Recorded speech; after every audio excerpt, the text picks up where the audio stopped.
کہ بہار میں اور گجرات میں شراب پہ پابندی ہے، ڈرائی اسٹیٹس ہیں. صحیح. مقبوضہ جموں اور کشمیر میں جو مسلمانوں کی اکثریت ہے وہاں پہ کھلی چھوٹ ہے شراب پہ. یہ بھی ایک انٹرسٹنگ حال ہے کہ وہاں پہ لوگ اس بات کا تقاضا کر رہے ہیں کہ آپ اس کو بھی ہمیں بھی شراب نہیں چاہیے، آپ اس کو بین کر دیجئے، اس کو بھی ڈرائی اسٹیٹ ڈکلیئر کر دیجئے. چلیے تو ایک الگ بات، لداخ میں ابھی حال ہی میں پچھلے دنوں سنا ہے، بلکہ رپورٹ ایک آئی ہے کہ لداخ میں لے کے علاقے میں تقریباً آپ کہہ لیجئے کہ کارگل اور لے دونوں میں کوئی 20 سے 35 مزید شراب کی دکانوں کو کھولا جا رہا ہے. انٹینشنلی ایسا کیا جا رہا ہے. انٹینشنلی. تو Influence create اور ہو. یہ لوگوں نے احتجاج بھی کیا جی. کہ بھئی ہم یہ نہیں کہہ رہے کہ آپ شراب پہ لداخ میں پابندی لگائیے، لیکن ہم یہ بھی نہیں چاہتے کہ شراب مزید یہاں پہ عام ہو. بالکل. تو اگر ہماری یہ آپ سے مطالبہ ہے، انہوں نے لیفٹیننٹ گورنر سے مطالبہ کیا کہ آپ یہ جو آپ نے لائسنس دیے ہیں مزید شراب کی دکانیں کھولنے کا، یہ واپس لیجئے. ہمیں جتنی بس ہیں دکانیں وہی کافی ہیں، ہمیں اور مزید دکانیں نہیں چاہیے. تو کویسچن یہ ہے کہ جو مسلمانوں کا اکثریتی علاقہ ہے، چاہیے تو یہ کہ جو اس وقت تو چونکہ سینٹر سے گورنمنٹ ہو رہی ہے نا، یونین ٹیریٹریز بنایا ہوا ہے، چاہیے تو یہ کہ حکومت جو ہے وہ جو ان کی ریلیجس سینسٹیویٹیز ہیں ان کا خیال رکھے.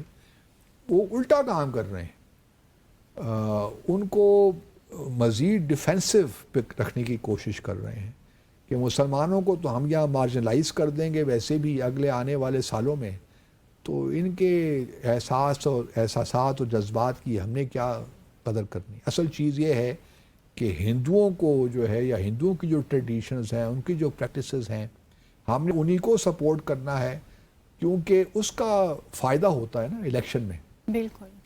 تو یہ ساری چیزیں انٹر لنکڈ ہیں. یہ جو وشنو دیوی یا امر ناتھ یاترا، یہ نہیں ہے کہ بہت کوئی محبت ہے ان تمام لوگوں سے، ساری سیاست ہے.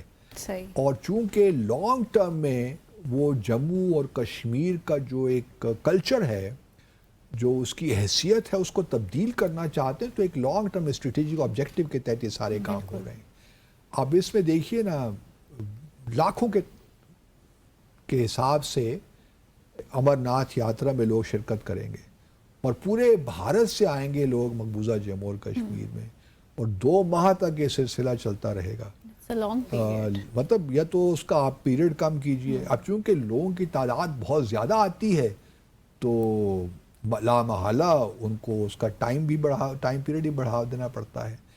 تو یہ تمام وہ چیزیں ہیں جو کہ ہمارے لیے کنسرن، پاکستان کے لیے کوئی کنسرن پیدا ہوتا ہے، ہمارے لیے بھی، کیونکہ ہم بھی یہ دیکھ رہے ہیں نا کہ بڑا slowly and gradually but اسٹیڈلی India is working on a plan, on a long term plan. جیسے Which مساجد should کو be بھی. a matter of great concern to Pakistan as well. Exactly. کیونکہ کشمیر تو دیکھیے نا، ہمارے ساتھ ہی ہے نا، ہمارے دل دھڑکتے ہیں ایک ساتھ. تو ہم کشمیریوں کے حالات سے بالکل اپنے آپ کو الگ تو نہیں کر سکتے، ڈیٹیچ تو نہیں کر سکتے.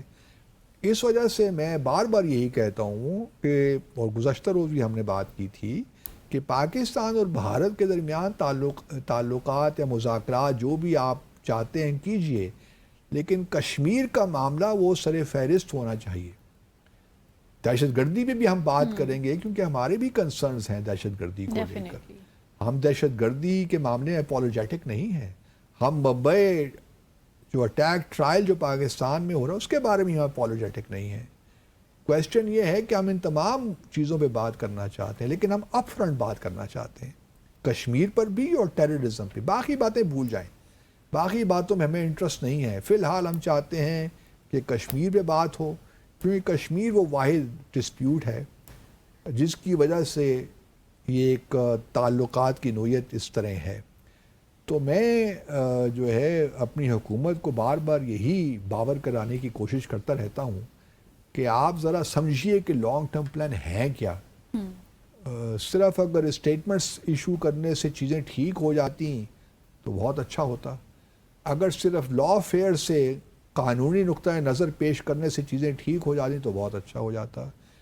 سفارتکاری میں بہت سے ایسی چیزیں ہوتی ہیں جو کہ کرنی چاہیے، جو کہ شاید ہم نہیں کر رہے اس وقت، اور کیوں نہیں کر رہے واللہ عالم بالصواب، مجھے اس کا نہیں علم، لیکن یہ وہ معاملات ہیں جس پہ ہم چیزوں کو کیجولی نہیں لے سکتے، کیونکہ بھارت ایک پلان پہ کام کر رہا ہے، اسٹریٹجک پلان پہ کام کر رہا ہے، اور وہ آہستہ آہستہ یقین مانیے کہ اپنے اہداف حاصل بھی کر رہا ہے۔ بالکل ایسا ہی ہے۔ ہم یہاں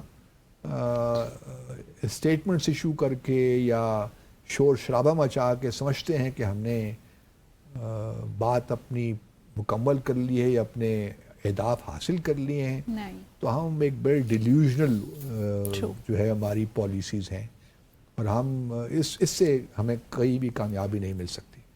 اسی کے ساتھ ہی آج کے ڈیسائفر ود عبدالباسط کا وقت ختم ہو گیا ہے۔ منتہا حسن کو ڈیسائفر کی ٹیم کے ہمراہ اجازت دیجیے گا۔ اللہ حافظ۔